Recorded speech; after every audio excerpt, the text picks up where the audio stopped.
Big boss show నేను daily చూస్తా. Big boss అంటేనే నాకు ప్రాణం అంతే. నిజంగా నేను పుట్టిందే బిగ్ బాస్ చూడడానికి. పైగా నేను బిగ్ బాస్ స్టార్టింగ్ 1వ బిగ్ బాస్ కాడ నుంచి 9వ బిగ్ బాస్ దాకా బిగ్ బాస్ అని చూస్తూనే ఉంటున్నా డైలీ. పైగా బిగ్ బాస్లో ఆ రొమాంటిక్ సీన్లు అయితే నాకు చాలా ఇష్టం అయ్యాయి. ఇది వరకు ప్యాషన్ టీవీయో ఇంకేదైనా ఇంగ్లీష్ సినిమాలో చూసేవాడిని. ఇప్పుడు ఏంటంటే ఏ రొమాంటిక్ వెబ్ సిరీస్లో రొమాంటిక్ సినిమాలు ఏం చూడ నేను ఓన్లీ బిగ్ బాస్ చూస్తాను. ఎందుకంటే బిగ్ బాస్లో రియాలిటీ ఉంటుంది, అంటే రియల్గా రొమాంటిక్ సీన్లు ఉంటాయి. కాబట్టి ఏంటంటే రొమాంటిక్ సీన్ చూడాలంటే బిగ్ బాస్ చూడాల్సిందే.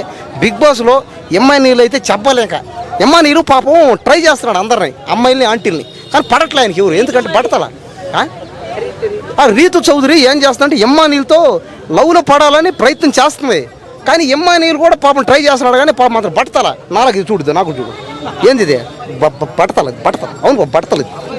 కాబట్టి జుట్టు మొత్తం రాలిపోయింది నాకు. ఎమ్మానీలది నాది ఒకటే పరిస్థితి.